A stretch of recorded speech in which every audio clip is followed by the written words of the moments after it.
Pierre Ouzoulias, vous êtes sénateur communiste des Hauts-de-Seine. On va revenir sur toutes ces informations. Vous êtes également vice-président du Sénat. Mais d'abord, on regarde la une de la presse régionale et on commence par la une du Dauphiné libéré. Police municipale vers plus de pouvoir, c'est la question à la une du journal. L'exécutif qui veut renforcer les prérogatives de cette police, de nouveaux pouvoirs qui permettraient de verbaliser les consommateurs de drogue, de dresser des amendes contre les squatteurs de halls d'immeubles, de fouiller des véhicules ou encore de saisir des objets dangereux. La deuxième une, c'est celle de Var Matin. Ces maires qui appellent à l'aide alors qu'une loi sur le statut de l'élu a été votée hier à l'Assemblée nationale pour les soutenir. C'est un texte qui vient du Sénat. Des élus locaux témoignent dans le journal de leurs difficultés. Et puis la dernière une, c'est celle de Corse Matin, à bout de souffle, avec cette photo de Canadair. Ces derniers jours ont été marqués par des incendies dans le sud de la France. L'inquiétude entoure l'état des Canadair, vieillissants, surexploités. Les autorités veulent rassurer malgré les conclusions alarmantes d'un rapport parlementaire. De quelle une avez-vous envie de parler ? Moi j'aimerais bien celle de Var Matin. Non pas pour le calendrier du top 14, bien que ça m'intéresse beaucoup, mais sur les difficultés des maires. Ouais, et cette loi, c'est un texte, on le disait, qui vient du Sénat. Françoise Gatel, à l'époque, qui était sénatrice, qui l'avait porté sur le statut de l'élu, pour renforcer ce statut de l'élu, pour aussi donner plus d'indemnités à ces maires. Est-ce que, selon vous, c'est un texte qui peut lutter contre ce découragement des maires et contre cette crise des vocations ? Ça contribue, mais ça ne permettra pas de résoudre la crise énorme.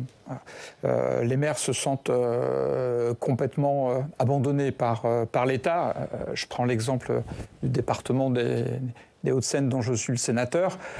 Mes collègues maires viennent de découvrir qu'il y aura moins d'aide de l'État cet été aux communes pour organiser les vacances de ceux qui ne peuvent pas partir en vacances. C'est quelque chose de fondamental. Je vous rappelle, les Hauts-de-Seine, c'est là où ont démarré les émeutes urbaines. C'est tout récent. L'État n'a pas retenu la leçon du passé. Il faut occuper les jeunes. C'est de l'argent et aujourd'hui, l'État supprime cet argent. Donc, il y a un problème de fond. Et puis, le problème que rencontrent les maires, c'est que malheureusement, avec la disparition des services publics, ils sont devenus aujourd'hui le premier guichet de l'aide sociale. Mais sans les moyens. Vous le savez, il n'y a plus la fiscalité. La fiscalité a été totalement prise par l'État et les maires font avec les dotations que leur donne l'État, donc il faut retrouver de l'autonomie. On va parler des municipales, ce sera à la fin de cette interview sur un plan plus politique. Mais d'abord, on l'a vu dans le journal, Emmanuel Macron a donc achevé sa visite d'État hier au Royaume-Uni. Il y a eu un accord entre France et Royaume-Uni pour renvoyer en France des migrants qui traversent la Manche et en échange, un individu, je cite, différent pourra venir via un itinéraire contrôlé et légal. Est-ce que c'est un bon accord pour vous ? Non. Sur l'immigration, il n'y a pas de bon accord tant qu'on n'aura pas compris qu'aujourd'hui, il y a une crise démographique majeure. Il faut le dire, il faut arrêter l'hypocrisie. Les pays européens, l'Europe ne pourront pas continuer sans une immigration. C'est ce qui s'est passé en Italie. Madame Meloni a été élue avec un programme extrêmement dur. Le résultat, elle a donné la possibilité à 500 000 travailleurs de rester en Italie pour y travailler. Donc il faut organiser. Il faut organiser les choses et donner aux étrangers qui viennent des droits, comme tous les autres, afin de permettre qu'ils s'intègrent plus facilement dans la société française. Mais bon, vous savez, je suis arrivé tôt là.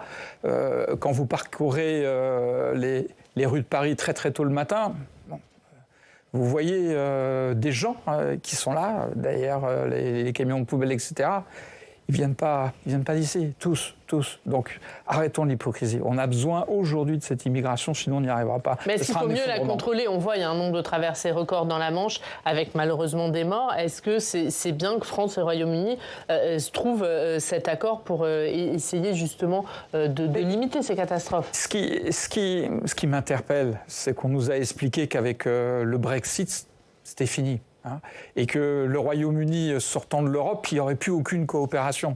On voit très bien qu'en matière d'immigration et surtout en matière de défense, on arrive à travailler avec des pays qui sont en dehors de l'Europe. Donc ça permet aussi d'avoir un regard critique sur la construction européenne elle-même. Là, ce qu'ont fait le Premier ministre britannique et M. Macron, c'est aussi travailler à la défense de l'Europe. pas la défense européenne, la défense de l'Europe, dans lequel on peut inclure des pays qui ne font pas partie de l'Union européenne. Donc je pense qu'il y a une réflexion à avoir sur les relations que nous avons avec les pays qui sont dans l'Union européenne, mais aussi à l'extérieur. Il y a un modèle qui est en train de changer. L'autre sujet, on l'a vu là aussi dans le journal, c'est François Bayrou, qui était hier soir sur LCI. Il va annoncer mardi un plan de redressement des finances publiques. Et hier soir, il a réaffirmé son objectif de ramener le déficit à 4,6% l'année prochaine. Est-ce que déjà vous partagez l'objectif ? Non. Non, du tout, parce que on l'a vu dans les propos du Premier ministre, la seule variable d'ajustement, c'est la dépense publique. Voilà. Après, il ne nous dit pas où il va aller chercher de l'argent. Les hôpitaux, les commissariats, les écoles, les universités, on ne sait pas. Mais juste, il ne faut pas baisser le déficit ? Il est aujourd'hui à plus de 5%. Il faut faire attention. Vous savez, c'est comme le cholestérol. Hein. Il y a du bon cholestérol et du mauvais cholestérol. Là, c'est la même chose. Il y a de la bonne dette. Et il y a une dette qui sera nécessaire pour permettre la conversion énergétique de notre pays. Voilà. Quand on est à 3 300 milliards de dettes, il n'y a pas que de la bonne dette, si ? Bien sûr que non. Bien sûr que non. Mais quel est le bilan du gouvernement Macron depuis 2017 ? Une baisse drastique des recettes de l'État. Voilà. Mon collègue Fabien Gay a rendu un excellent rapport où il montre qu'il y a 211 milliards. 211 milliards, vous voyez ce que c'est, hein, d'argent donné sans aucune contrepartie par l'État aux sociétés privées. Est-ce qu'on ne peut pas regarder si dans les 211 milliards... Et la commission d'enquête sur les aides publiques aussi. Exactement. Avec M. Rittman, une commission d'enquête dont le rapport a été voté à l'unanimité. Il y a un consensus. Donc on pourrait travailler sur cette base et éviter de considérer qu'il faut taper dans les services publics. C'est ce que j'entends. C'est ce que j'entends de la part de M. Bayrou. Mais juste, on a compris, vous n'êtes pas d'accord sur la manière d'aller chercher l'argent, mais est-ce qu'il faut aller chercher l'argent ? Est-ce qu'il faut baisser la dépense publique ? Est-ce qu'il faut faire baisser la dette ? Est-ce qu'il faut ramener le déficit à 3% à l'horizon 2029 ? C'est comme chez vous. Je pense que gérer le fonctionnement d'un pays avec de la dette, ça, c'est pas normal. Tout le monde le comprend. Tout le monde le comprend. Ensuite, je le redis, on a besoin de faire des investissements massifs. Dans le nucléaire, dans les transports. Regardez les transports. Moi, je vais descendre dans ma famille en Corrèze. Paris-Limoges, c'est une catastrophe. À chaque fois, je suis en retard. Voilà. Donc là, il faut beaucoup d'argent. Il faut le faire, bien évidemment, avec de l'emprunt et de la dette. On ne va pas demander aux Français, maintenant, de payer sur une seule année budgétaire la remise à niveau de tout le système ferré. Voilà. Donc il faut distinguer les choses. Mais encore une fois, de ce que j'entends de Bayrou et de la droite sénatoriale ici, il y a un seul poste qui doit baisser, c'est la dépense publique. Or, vous le savez bien, il n'y a plus rien à récupérer dans les hôpitaux, dans les écoles, dans les commissariats. Et justement, François Bayrou, hier, il a posé la question de notre modèle social. On va l'écouter. Nous sommes dans cette situation parce que nous ne produisons pas assez. Si la France produisait des richesses tous les ans comme ses voisins, on n'aurait pas de problème de financement de notre action publique ni de notre action sociale. Et que donc, pour moi, l'essentiel, c'est en même temps, ou au moins aussi important, c'est de donner un élan à la production du pays. Il a tort quand il dit ça ? Il a tout à fait raison. Sauf que depuis 2017, on nous parle de la réindustrialisation. Il n'y a aucun bénéfice. Au contraire, on continue à perdre des entreprises. Et je pense que, bon, je ne partage pas les idées de Donald Trump, hein, vous savez bien, mais qu'est-ce que dit Donald Trump aux États-Unis ? Il dit qu'on ne peut pas réindustrialiser un pays sans droit de douane. C'est-à-dire qu'il faut protéger les industries qu'on va réimplanter aux États-Unis. On peut se poser la même question en France et en Europe. Est-ce qu'on peut réindustrialiser notre pays sans protéger ces nouvelles industries de la concurrence déloyale de la Chine et d'autres ? C'est une vraie question. Il n'y a pas de réponse. Moi, je pense qu'il faut une dose de protectionnisme. On en a besoin. On va parler de ce qui s'est passé hier au Sénat. Une séance agitée. Le Sénat a examiné la réforme de l'audiovisuel public. Ça vise à créer une holding, notamment avec Radio France et France Télévisions.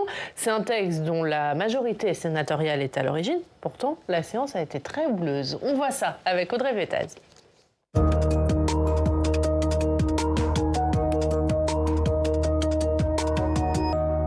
Bonjour Audrey. Bonjour Monsieur le Sénateur. Bonjour.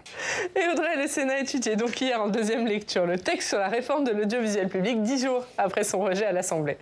Une séance sous forme de supplice chinois pour Rachida Dati, la ministre de la Culture, qui soutient le texte. Et pour la majorité de droite et du centre, motion de rejet, explication de vote, demande de scrutin public, rappel au règlement, suspension de séance. La gauche sénatoriale opposée au texte, dont vous faites partie, Pierre Ouzoulias, a tenté de ralentir le plus possible son examen. On a même eu une demande de quorum, c'est quand on vérifie qu'il y a assez de parlementaires présents dans l'hémicycle. Je l'ai pas vu. Alors si mes souvenirs sont bons, ça n'était pas arrivé depuis la réforme des retraites. Et vous avez plutôt réussi votre objectif, puisqu'il a fallu attendre près de 5 heures pour examiner le premier amendement sur les 330 déposés à minuit 40 quand la séance s'est terminée. Vous n'en aviez examiné que 27. Ce n'est pas anodin, la session parlementaire est censée se terminer ce soir, Oriane. Et c'est un pied de nez à la ministre Rachida Dati ? La ministre qui est soupçonnée par la gauche de vouloir précipiter les débats d'une loi qui a commencé son chemin parlementaire il y a 2 ans pour avoir un bilan à l'automne et lancer sa campagne pour les municipales à Paris. Pourriez-vous préciser à la représentation nationale quelle est l'urgence qui vous oblige à inscrire ce texte ? Un texte tout juste rejeté par l'Assemblée nationale en fin de session extraordinaire, alors qu'il ne pourra pas finir sa navette avant l'automne. Quelle est l'urgence de tordre le bras des parlementaires et de corseter notre droit d'amendement en l'inscrivant aussi vite ? Quelle est l'urgence, si ce n'est celle de votre propre ambition ? Pour la défense de l'intérêt général, vous me l'accorderez, on repassera. La ministre qui a d'ailleurs été personnellement prise pour cible à de nombreuses reprises. Beaucoup lui ont rappelé sa mise en examen dans l'affaire Ghosn, notamment pour corruption et trafic d'influence. Il y a eu aussi cet accrochage avec des sénateurs parisiens et vous y prenez part, Pierre Ouzoulias. Madame de la Gontrie vous conseille, y compris sur le travail, la vie, et je pense qu'il y a une vraie différence entre vous et moi. Vous voyez ça, ça oui. S'agissant du travail et de la connaissance des classes populaires notamment. Alors, monsieur le sénateur, justement, je voulais... Voilà. Justement, je voyais... Alors, monsieur le sénateur, justement, c'est ça... Bien sûr, vous vouliez... Non, monsieur le sénateur, ça n'est pas scandaleux parce que vous voulez m'assigner, c'est une forme de déterminisme. Que je sois élu dans le 7e arrondissement, c'est plutôt une preuve d'intégration. Vous voyez, je voulais aussi vous dire ça. Alors, certains se trompent de combat. Vous vous attaquez à ma personne, c'est une chose. Mais l'intérêt général, souvent de manière très indigne. Alors, puisque vous n'aviez pas de micro, elle défendait les classes populaires et vous lui avez rappelé qu'elle était maire du 7e arrondissement de Paris ? Tout à fait. Et j'avais envie de lui dire, mais on n'a pas pu prolonger, que la différence entre elle et moi, c'est que moi aussi, je suis issu d'un milieu très populaire, très populaire. Mon père n'a pas le bac, voilà. Sauf que moi, je continue à défendre les intérêts de ma classe, pas elle. Elle a fait le choix de défendre les intérêts de la grande bourgeoisie du 7e arrondissement et de Stanislas. Vous me permettrez de faire cette petite référence à l'école Stanislas. Donc on n'a pas le son de démocratie et d'intégration à recevoir de Madame Dati. Après, il y a une... Vous vous attaquez à sa personne, parce qu'hier, elle a rappelé à plusieurs reprises, on s'attaque à ma personne. Jamais. Alors là, moi, je suis élu depuis 2017, jamais je me suis attaqué à un individu, quel qu'il soit, jamais. Mais en revanche, il y a de l'obstruction. Mais il y a de l'obstruction du côté de la ministre. La ministre refuse le débat démocratique sur ce sujet. Elle le refuse à l'Assemblée nationale, parce qu'elle a pactisé avec le Rassemblement national pour qu'il n'y ait pas de discussion. Et même chose au Sénat, entre le moment où la conférence des présidents qui décide de l'ordre du jour et la réunion de la commission qui regarde les amendements, il y a eu une nuit. Ça a terminé à 19h et vous pouviez poser des amendements jusqu'à 9h du matin, c'est exactement, à peu près ? Une nuit.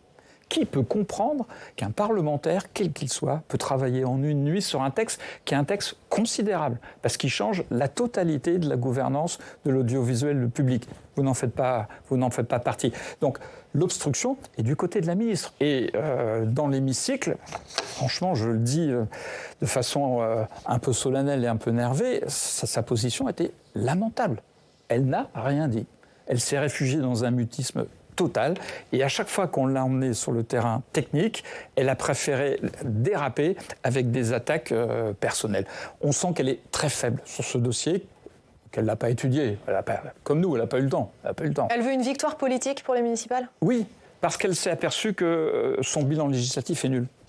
Il n'y a aucune loi, il n'y a rien. Il n'y a rien du tout. Et ça, je pense que pour les municipales, c'est pas bon. Donc là, il y a un texte, vous l'avez dit, il traînait. Ça faisait 2 ans qu'il avait été voté par le Sénat. Elle l'a récupéré, mais curieusement, elle ne le défend pas. Elle ne le défend pas dans l'hémicycle. Donc nous, on fait notre travail de parlementaire.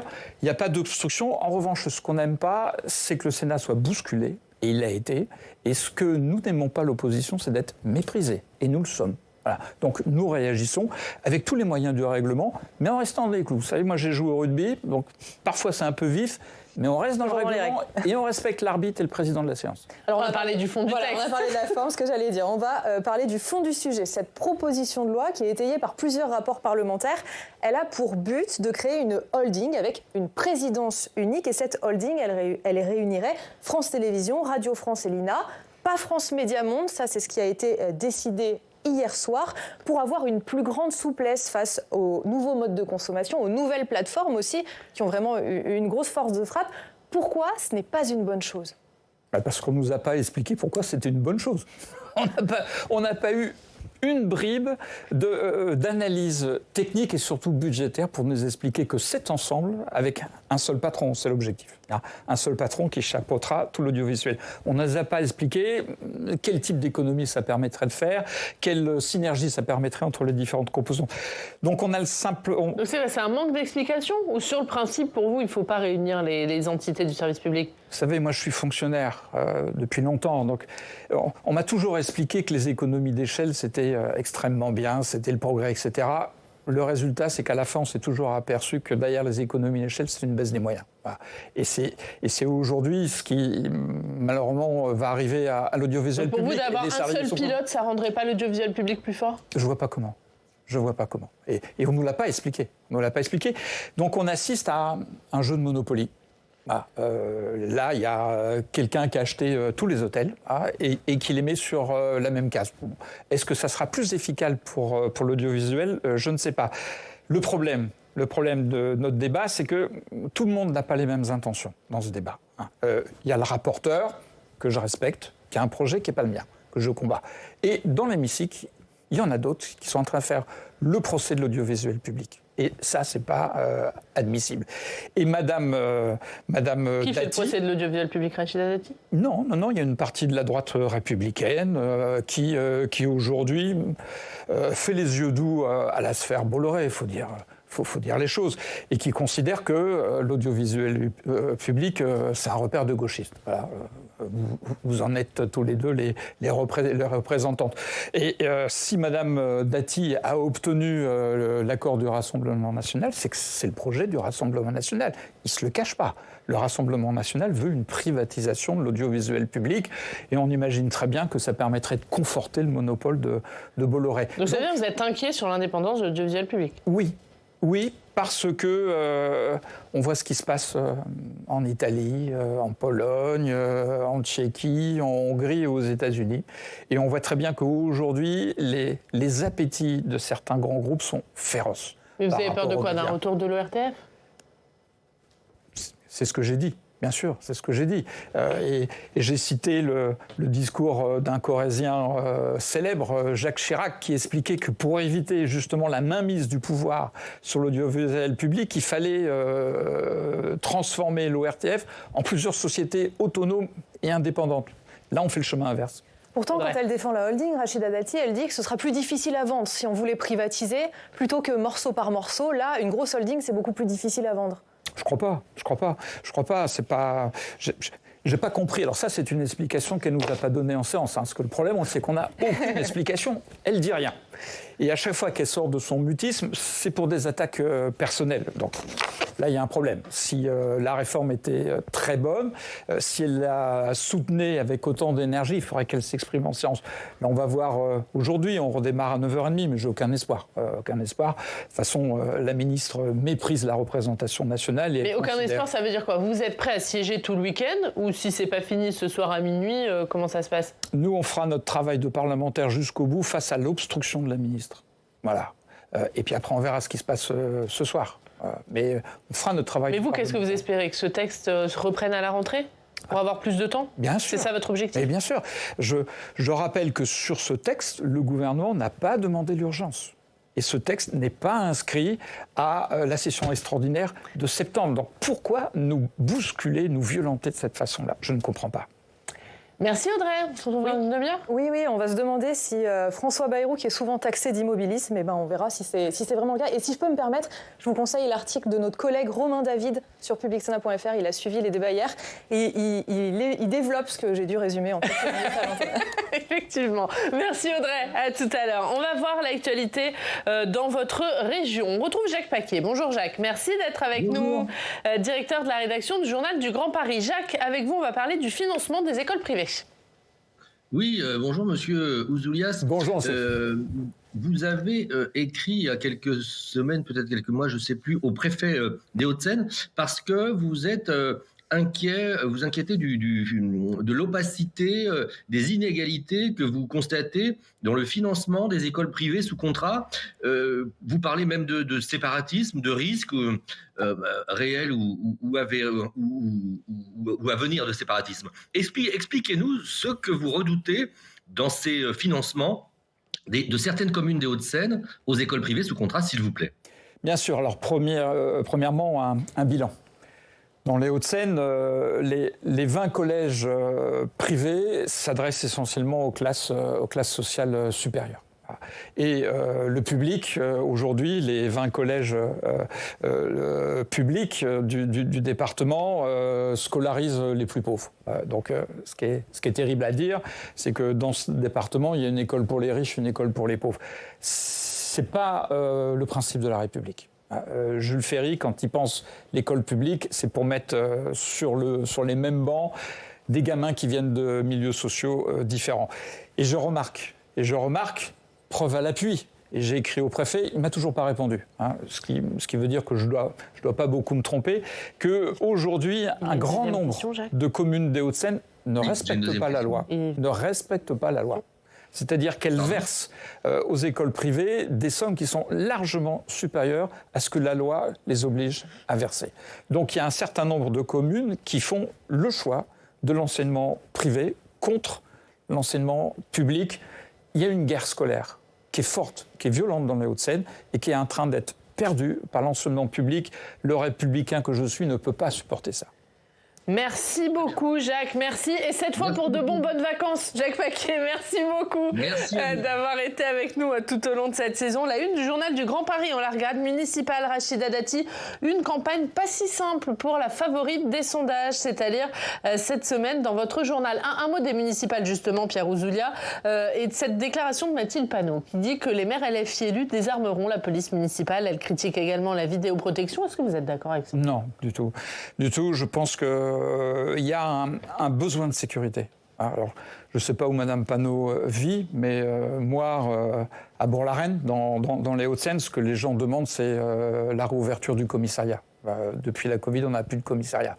Il y a un besoin parce que les gens, il fait chaud, ils rentrent le soir et c'est insupportable d'être dérangés par les rodéos, des motos, etc. Il y a un besoin de sécurité, il faut l'entendre et il faut apporter des solutions républicaines, démocratique à ce besoin de sécurité. Madame Panot est dans le déni.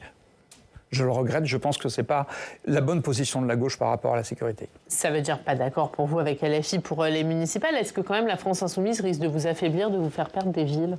Mais ce que je vois dans les Hauts-de-Seine, c'est qu'il y a une stratégie que j'ai du mal à comprendre du côté de la France Insoumise. Partout, ils ont les moyens d'aller contre les maires sortants. C'est le cas à Nanterre, de ne pas participer à la réunion de la gauche, ils le font. Et là où ils sont en difficulté parce qu'ils n'arrivent pas à constituer des listes, ils nous demandent au contraire de remettre en œuvre le nouveau Front populaire. Ça, c'est pas possible. Il faut qu'ils fassent un choix. Soit, c'est ce qu'ils me disent, ils ne veulent pas travailler avec les socialistes, c'est ce qu'ils me disent, c'est le prétexte. Mais dans ces cas-là, c'est partout. Ça peut pas être à ça peut être au cas par cas. Ouais. Non, ça, c'est pas possible. Merci beaucoup Pierre Ouzoulias. Merci d'avoir été avec nous. Bonne dernière séance. Merci. Elle va être dure. Cette dernière journée s'annonce agitée. On verra jusqu'où ça vous mène, si ça franchit le week-end ou pas. Merci beaucoup d'avoir été notre invité pendant cette première demi-heure. Et tout de suite, on va accueillir notre prochaine invité. C'est François Hesbourg qui nous rejoint.